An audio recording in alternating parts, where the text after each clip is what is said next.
الحمد للہ رب العالمین والصلاة والسلام علی رسولہ الکریم اما بعد فاعوذ باللہ من الشیطان الرجیم بسم اللہ الرحمن الرحیم۔ سامعین السلام علیکم ورحمۃ اللہ وبرکاتہ۔ سیرت النبی کے پچھلے درس میں ہم نے دیکھا تھا کہ غزوہ خندق میں فریقین کے صرف چند افراد مارے گئے تھے، 10 مشرک اور 6 مسلمان، اور ایک تیر حضرت سعد بن معاذ رضی اللہ عنہ کو لگا جس سے ان کے بازو کی بڑی رگ کٹ گئی تھی۔ انہوں نے اللہ سے دعا کی کہ اے اللہ، اگر قریش کی کچھ جنگ باقی رہ گئی ہے تو مجھے زندہ رکھ، ورنہ اسی زخم کو میری موت کا سبب بنا دے۔ یہ دعا کی تھی حضرت سعد نے۔ البتہ اپنی دعا میں یہ بھی کہا تھا کہ مجھے موت نہ دے اللہ یہاں تک کہ بنو قریظہ سے میری آنکھیں ٹھنڈی نہ ہو جائیں۔ یہ بنو قریظہ کے تعلق سے کیا تھا، کیوں کہا تھا سعد رضی اللہ نے یہ دعا کیوں کی تھی؟ کیونکہ بنو قریظہ والوں نے غداری کی تھی، اور ان کی غداری کی وجہ سے اس غزوے پر کافی اثر پڑا تھا، بہت زیادہ اثر پڑا تھا۔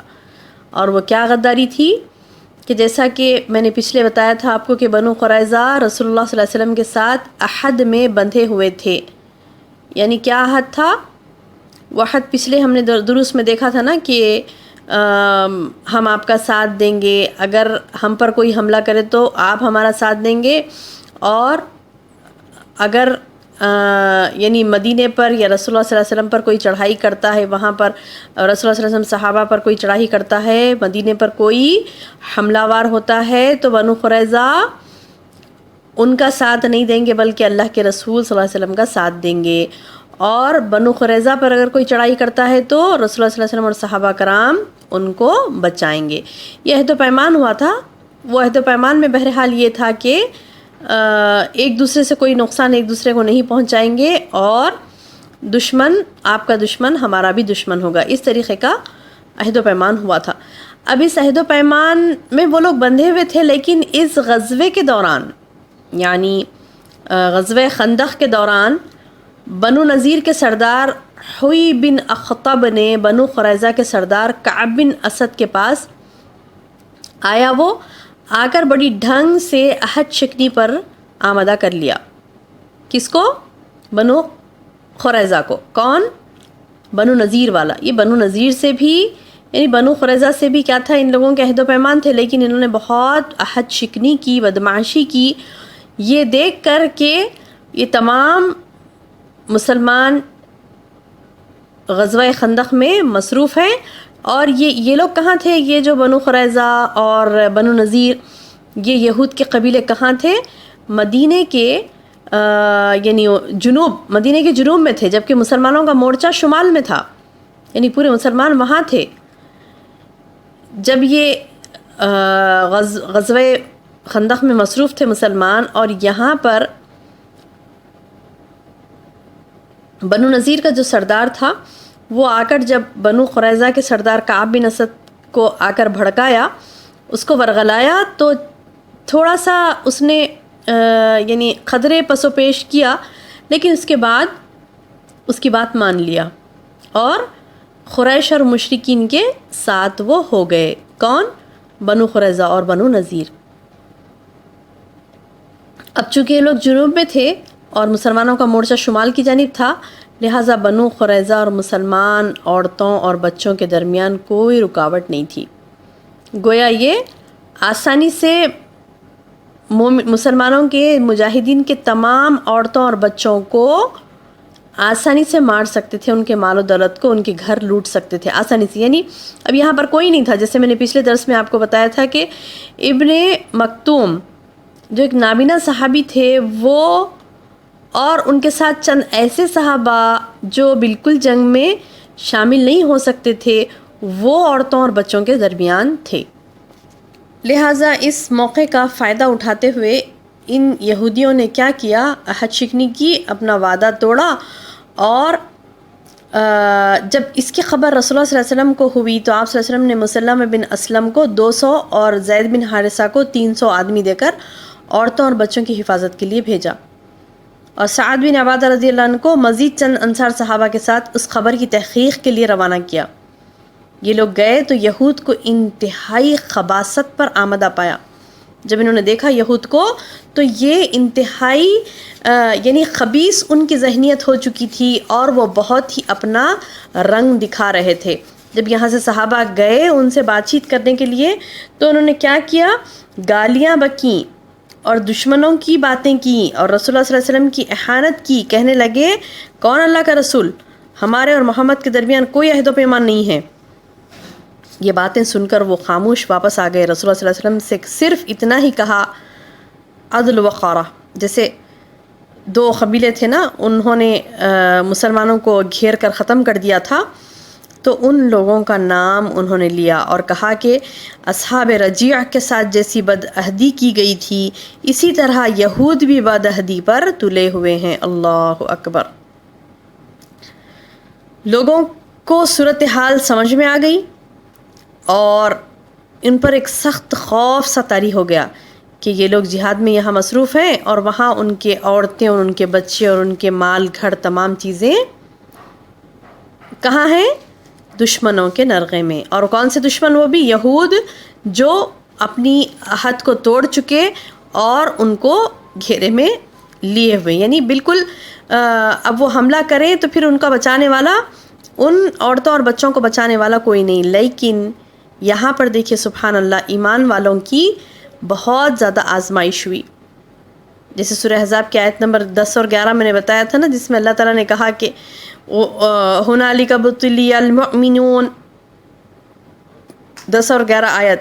اس میں کیا بتایا؟ اعوذ باللہ من الشیطان الرجیم وَإِذَا زَاغَتِ الْأَبْصَارُ وَبَلَغَتِ الْقُلُوبُ الْحَنَاجِرَ وَتَظُنُّونَ بِاللَّهِ الظَّنُونَ هُنَالِكَ ابْتُلِيَ الْمُؤْمِنُونَ وَزُلْزِلُوا زِلْزَالًا شَدِيدًا. جب نگاہیں کج ہو گئیں، دل حلق کو آ گئے اور تم اللہ کے ساتھ طرح طرح کے گمان کرنے لگے، اس وقت مومنین کو آزمایا گیا اور انہیں شدت سے جھنجھوڑ دیا گیا. تو بعض ایسی چیزیں گزری بہنوں جہاں پر مومنین کو سخت آزمائش تھی. اب آپ سوچئے یہ یہاں پر جہاد میں مصروف ہے اور یہاں سے ہٹ نہیں سکتے، کیونکہ اگر یہ ہٹیں گے تو دشمن خندق پار کر کے اندر آ جائیں گے، اور اگر نہیں ہٹتے ہیں یہاں پر ان سے جہاد کرتے ہیں تو ادھر یہودیوں کے نرغے میں ان کی عورتیں اور بچے ہیں. اللہ اکبر. اب اس موقع پر نفاق نے تو بہت ہی اچھل کود کیا. یعنی بعض منافقین انہوں نے بہت ہی اچھل کود کیا، کہا کہ دیکھو ہمارے رسول اللہ اور اس کے رسول کا وعدہ کیسے سچا ہے، بالکل ہی سچا نہیں ہے. دیکھو یہ لوگ ہم سے خیسر و کسرا کے خزانے کھائیں گے یہ کہہ رہے ہیں اللہ کے رسول، اور یہاں ہماری یہ حالت ہے کہ خزائے حاجت کے لیے نکلنے کی بھی جان کی خیر نہیں ہے، ادھر ہمارے بچے محفوظ نہیں ہیں، بیوی محفوظ. نعوذ باللہ من ذالک. بہت زیادہ باتیں اٹھانے لگے منافقین. اور ایک فریق نے تو اتنا تک کہا کہ وہ بھاگنا چاہا جنگ سے اور کہا کہ اے نبی ہمیں اجازت دے دیجئے، ہمارے گھر خالی پڑے ہیں، ان کا کوئی نگران نہیں ہے. ان بیوتنا عورہ، سورہ احزاب کی آیت نمبر 13 میں ہے. جبکہ وہ خالی نہیں تھے، وہ گھر خالی نہیں تھے، اللہ ان کا محافظ تھا. لیکن ان لوگوں کا یہ حال یعنی بہت ہی پریشان کن حال ہو گیا تھا کہ مسلمان مومن تمام آزمائش میں پڑ گئے تھے اور وہ لوگ بے چین ہو رہے تھے. یعنی نہ کچھ کہہ سک رہے تھے نہ یعنی ایک عجیب و غریب ماحول ہو گیا تھا.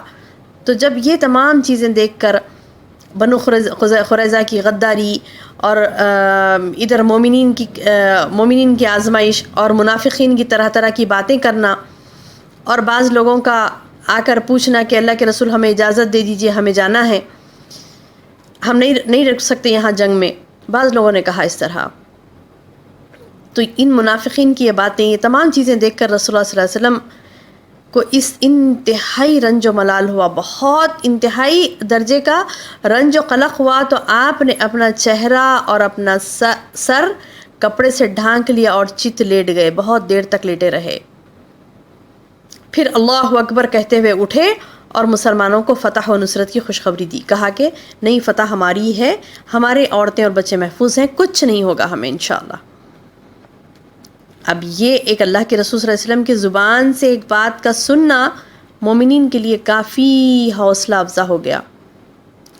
کہا کہ جب اللہ کے رسول صلی اللہ علیہ وسلم کہہ رہے ہیں کہ ہم محفوظ ہیں تو بس ہم محفوظ ہیں.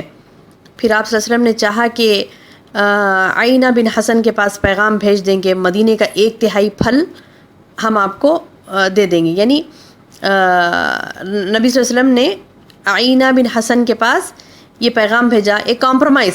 کیا کمپرومائز؟ کہ اگر ہم تم کو 1/3 پھل دے دیں گے تو تم بنو غطفان کو لے کر واپس چلے جاؤ.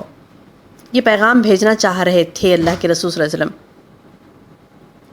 بنو غطفان کو واپس لے جانے کے لیے عینہ بن حسن کے پاس پیغام بھیجنے والے تھے کہ مدینے کا 1/3 ہم پھل تم کو دے دیں گے، کمپرومائز کر لیں گے، تم بنو غطفان کو لے کر واپس چلے جاؤ. اس بات پر اللہ کے رسول صلی اللہ علیہ وسلم نے صحابہ کی رائے لی. تو انصار کے دونوں سردار سعد بن معاذ اور سعد بن عبادہ رضی اللہ عنہما نے کہا اللہ کے رسول، جب ہم لوگ یہ لوگ دونوں بھی شرک پر تھے، اس زمانے میں یہ لوگ ایک دانے کی بھی طمع ہم سے نہیں کر سکتے تھے، تو بھلا اب جب کہ اللہ نے ہمیں اسلام سے نوازا، ہم مسلمان ہیں، اسلام سے ہم کو نوازا گیا اور آپ کے ذریعے سے ہم کو عزت بخشی گئی، اب یہ پوزیشن ہے ہمارا، تو اس پوزیشن میں تو ہماری اور بھی دھاگ ہے، اور بھی ہم باہمت ہیں کیونکہ ہم مسلمان ہیں، مذہب اسلام کو ہم نے اپنایا، اب ہم مشرک نہیں ہیں. مشرک ذلیل ہوتا ہے، مشرک کم ہمت اور پست ہمت ہوتا ہے، ہم تو اسلام والے ہیں، ہم تو مومن ہیں، تو ہماری تو ڈھاگ ہے. اب تو سوال ہی نہیں کہ ہم اپنا مال دیں گے ان کو، واللہ ہم ہرگز اپنا مال نہیں دیں گے اللہ کے رسول ان کو، ہم انہیں صرف تلواریں دیں گے.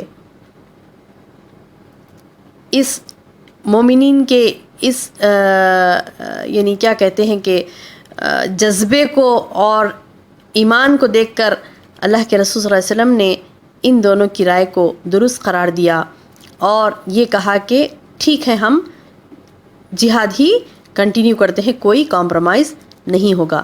تو سبحان اللہ، اللہ تعالیٰ صرف مومنین کے جذبے کو دیکھتا ہے اور اس کی کیفیت کو دیکھتا ہے کہ وہ سخت سے سخت ترین حالات ہی کیوں نہ ہو، وہ اللہ کی دین کی سربلندی کے لیے برابر جٹا رہتا ہے. تو یہ چیز، یہ اس وقت کا حالات ایسے گزر رہے تھے، مومنین کا یہ جذبہ تھا کہ وہ ہر حال میں کمپرومائز نہیں بلکہ اللہ کے دین کا غلبہ ہی چاہ رہے تھے، کوئی کمپرومائز نہیں، بلکہ برابر تیار تھے کہ ان کا ہر بات کا بدلہ ان کو دیں، مشرکین کو، یہود کو، کفار کو. تو پھر سبحان اللہ، اللہ کے رسول صلی اللہ علیہ وسلم نے بھی اس پر ان کے اس خیال کو درست قرار دیا اور کہا کہ ٹھیک ہے ہم اسی طرح ڈٹے رہیں گے.